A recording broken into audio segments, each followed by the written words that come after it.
Hello, I'm Derek Draper.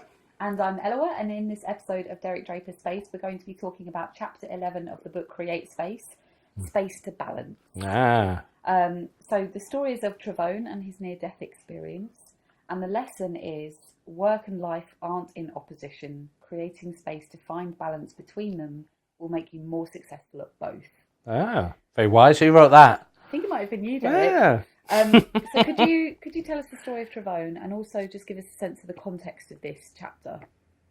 Yeah, so Travone, and as always, loosely based but disguised of someone I've actually worked with, in the story is the head of a big hedge fund, and has effectively had to take time off, which of course he'd never done in his entire career, due to what initially was labelled stress and turned out to be a bit more kind of psychological and deeper than that. So it was a bit of depression, a bit of anxiety.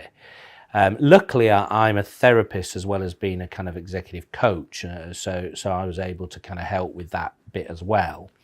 But we mainly talked about his work, and the book is full of these things called core pathogenic beliefs, which are things you unconsciously largely or semi-consciously believe about yourself or believe about the world because that's what you were taught at some stage of your life, that actually are no longer true, right, and are kind of derailing you from where you could be, and causing usually a lot of unhappiness. And his was very dramatic, right? I'm not going to say what it is, not least because it has a swear word in it, and we don't want to be banned by YouTube. But it was pretty dramatic, and it was something that once he grasped that was what his core disease, that's what pathogenic means, his core disease belief was, it actually opened the key to a complete change of his lifestyle as well as his working style, right?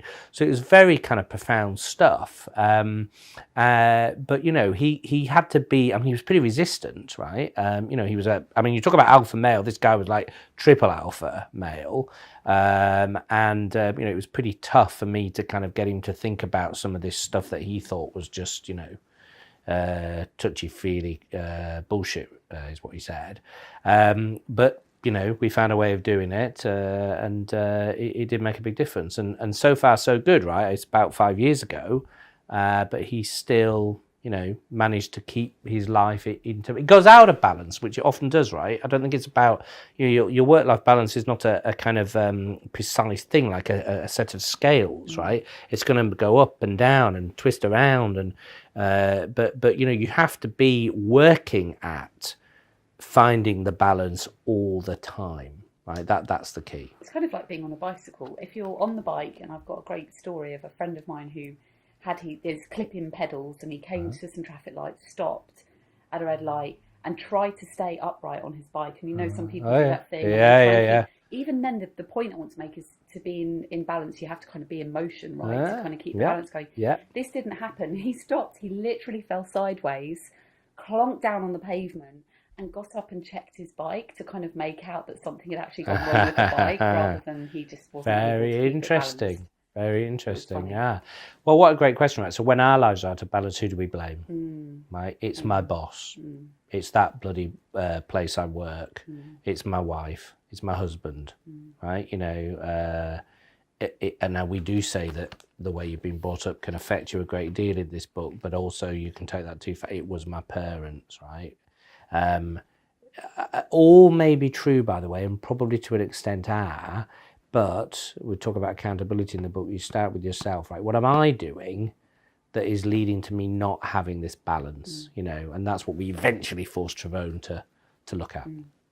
One of the tools you used with him was the Wheel of Life. Could you explain that? I'm quite interested in this tool, partly because Travone was a skeptic, and he was quite difficult to kind of win over.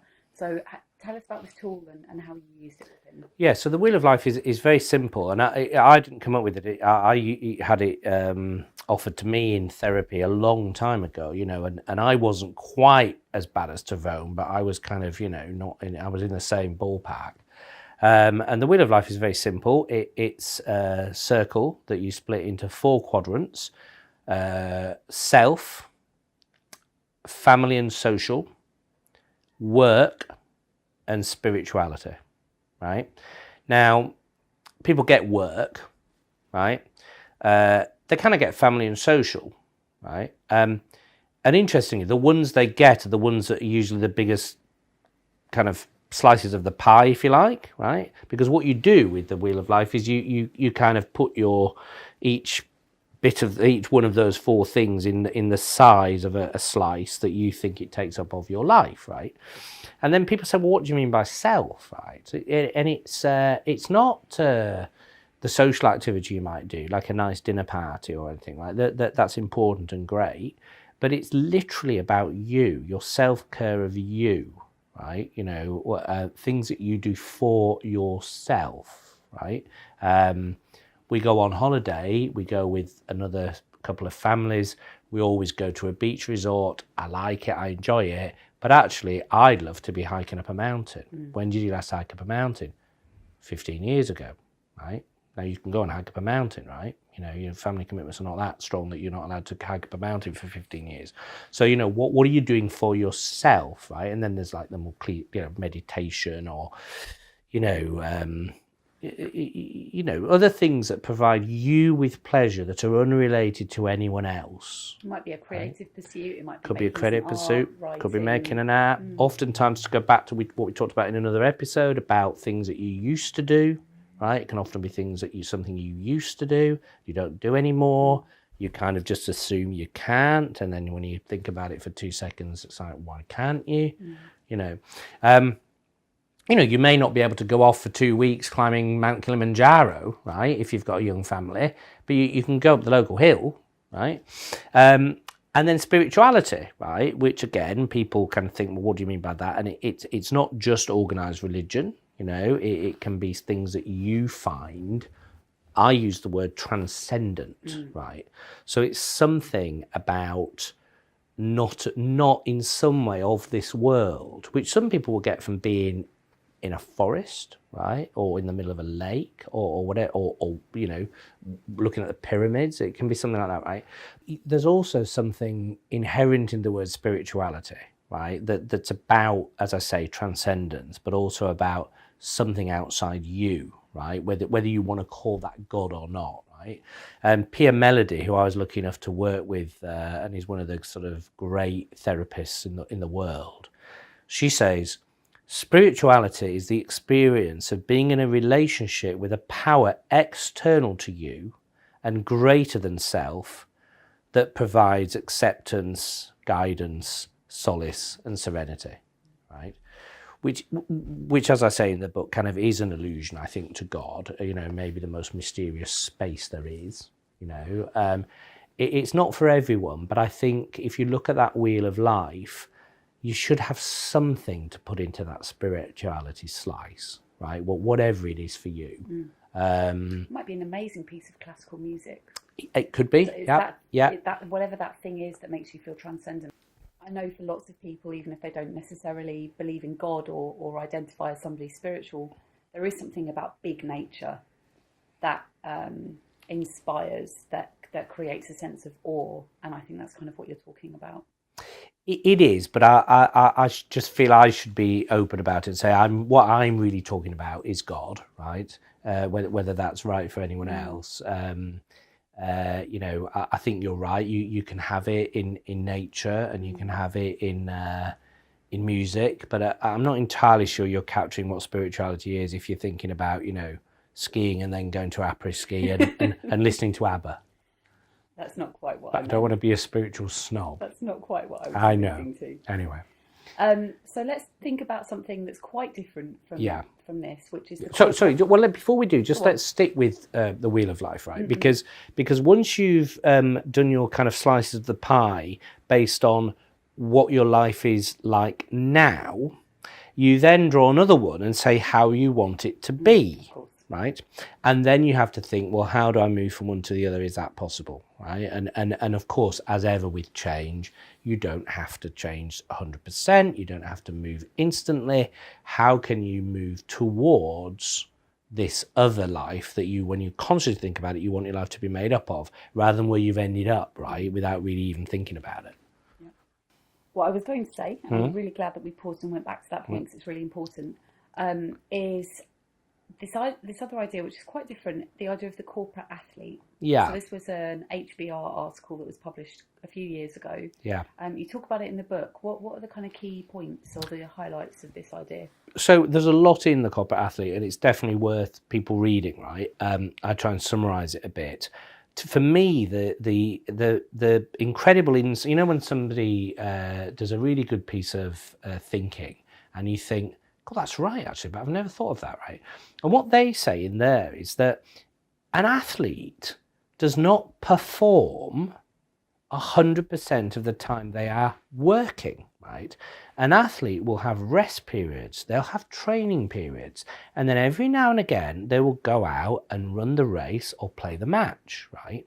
Now, if you contrast that to the life of a modern corporate executive, right, or actually even quite a junior person in a business, that is not how we treat things, right? It is the equivalent of saying to David Beckham that he has to be playing football on a field from 9 a.m. till 6 o'clock at night, or probably later, every day for 5 days a week, and then he might get a weekend off if he's lucky, right? For how long? 30 years, right? 40 years, right? So it's slightly insane, right? And one of the points I make in the book is that nature is inherently about different periods, seasons, right? Fallow periods, right, which allow the earth to kind of recover, right? And we've squeezed that out, you know, so there is something fundamental about, you know, how you manage that energy level, and whether you should be operating at a certain energy level all the time, which of course is what Trevone was doing, right? And of course it was ultimately unsustainable. Now, some people, by the way, are very resilient, right? They're very physically resilient and mentally resilient, and they can do it for quite a long time, like decades, right? I think then usually catches up with you, right? So there's something in the corporate athlete just about thinking, you know, and they then go into, well, what can you do in terms of nutrition and looking after yourself physically in any different ways, which is kind of what I talk about with the quadrinity, which we may go into. But corporate athlete, really, really key thing to read if you want to try and get some balance. I thought it was brilliant. And I loved your point about it's one of those things where you read it and you go, oh yeah, but actually it really requires someone to do some kind of deep thinking about it, and then phrase it in such a way where now I've got that phrase, I think about it all the time, and I talk about it to lots of people. Yeah. And I will sometimes, I'm actually very productive, right? And but sometimes I will have a week and for a couple of days, right, apart from doing the stuff you always might have a deadline or a client you have to see. But other than that, you think, I don't really achieve much this week. I was slightly unfocused, I meandered a bit. Good. I said to myself, right? Now you can do it day after day for a year, right? But now and again, good. I think it's just respecting that we're cyclical, rhythmic beings. Again, it comes back to this thing we've talked about in other episodes. We're human beings, we're not machines. Yeah, absolutely. That's right. And actually, even our machines need a break. Very true. And we give machines more breaks than we give executives in corporate life. Can we talk about the quadrinity model that you use? Yeah, so the quadrinity model, which comes from a very famous residential therapy course called the Hoffman Process, is that we are all made up of 4 elements, right? There is the physical, the intellectual, the emotional, and again, the spiritual, right? So if you want to be in balance, you kind of somehow have to be in balance with those 4 things as well, right? So it's a little bit like the Wheel of Life, but it's more to do with you rather than kind of work and other people, right? It's just you in balance in terms of the physical.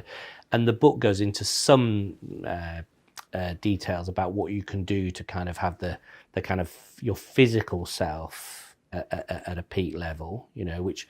And anyone who knows me or sees a picture of me or knows that I'm not necessarily the best at the physical side, right? So but you're supposed to eat well, you're supposed to exercise, you're supposed to sleep, right? Very important. This chapter ends actually with a big thing about sleep, which I think people really need to kind of think about and pay attention to.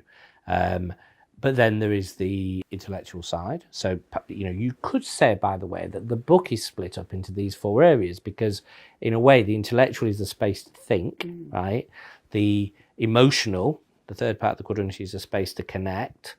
The doing right, is the kind of physical in a way, right, and the spiritual bit, if you like, is this bit we're now talking about, this part of the book on space to be, right? But as I say, the book has a series of things about how you can kind of optimize yourself in each of those 4 areas, spread throughout the book, actually, right? So it's less that, you know, there's kind of 5 top tips than actually the whole book is about how you optimize those 4 elements of yourself. I think it's about having like a framework and a map. It gives you a way of looking at your life and at the world that That's right. kind of provides a frame. Yeah. We talked about holding the space in the previous episode, kind of a container of and checking in, right? So I think, you know, how's my physical self doing, right? Well, I haven't actually rested. You said, didn't you, that you rested at the weekend because you've been working maybe a bit too hard, right? So you checked in, either consciously or unconsciously, and thought, my physical self now needs a bit of rest. I needed a day not looking at a screen. Yeah, well, there you go, right? There you go. Yeah. And I read almost an entire book and had a fabulous time. It was brilliant. Right. Yeah. Unfortunately, my children will say when I tell them to put the screens down that a book or a newspaper is a screen, and so I'm being hypocritical. And I haven't actually come up with an answer. If anyone can think of an answer, please email. I think there's something to do with blue light that's probably different between a screen and a book. Okay. The Kindle sorted that, and that is the screen. So there is something in what they're saying. Okay. Yeah. Derek, thank you. Mm-hmm. Thank you so much for joining us for this episode. Head over to derekdrapers.space for more episodes and loads more content. We'll see you in a future episode.